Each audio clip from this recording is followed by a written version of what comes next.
সোমবার সকালে নীলফামারী জেলা বিএনপির নবগঠিত কমিটির নেতাকর্মীদের সঙ্গে নিয়ে বিএনপির প্রতিষ্ঠাতা শহীদ রাষ্ট্রপতি জিয়াউর রহমানের সমাধিতে শ্রদ্ধা জানান সিনিয়র যুগ্ম মহাসচিব রুহুল কবির রিজভী।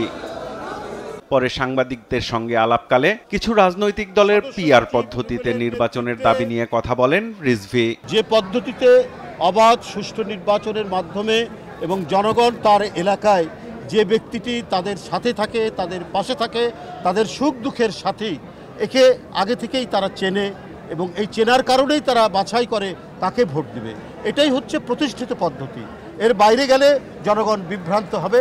সুতরাং পিআর পদ্ধতি এই মুহূর্তে কোনো উপযুক্ত পদ্ধতি নয়। এদিকে রাজধানীর আসাদ গেটে নিজ বাসায় দেশ টিভির সঙ্গে একান্ত সাক্ষাতে দলটির স্থায়ী কমিটির সদস্য ইকবাল হাসান মাহমুদ টুকু বলেন, পিআর পদ্ধতিতে নির্বাচনের দাবি অবাস্তব। আমাদের যে সোশ্যাল স্ট্রাকচার, আমাদের ভোটারের যে ডিমান্ড, সেটা হলো যে ভোটারের কিছু হলে কোন ব্যক্তিদের কাছে যাবে, সেই ব্যক্তিরা তাদের কাজটা করতে পারবে কিনা সে তার মুখের দিক থাকে।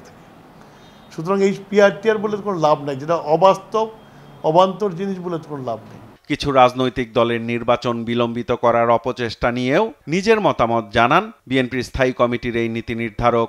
বলেন, গণতন্ত্রহীনতায় সুযোগ নেয় উগ্রবাদ ও চরমপন্থা। যখন দেশের মধ্যে কোনো ভ্যাকুয়াম আসে, সে ভ্যাকুয়ামটাকে বেশি দিন লালন করতে নাই। নির্বাচনকে প্রলম্বিত করতে গেলে এইসব শক্তির উত্থান ঘটে, যেটা পাকিস্তানে হয়েছে।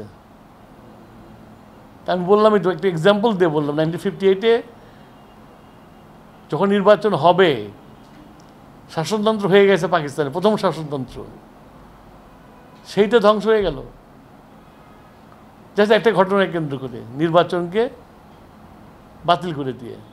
অন্তর্বর্তী সরকার নির্বাচনের সময় ঘোষণার পর দেশের মানুষ নির্বাচনমুখী দাবি করে বলেন, দেশে গণপরিষদ নির্বাচনের কোনো বাস্তবতা এখন নেই। বাংলাদেশে যখন ওই গণপরিষদের প্রয়োজন ছিল, গণপরিষদ করে কনস্টিটিউশন তৈরি করা হয়েছে।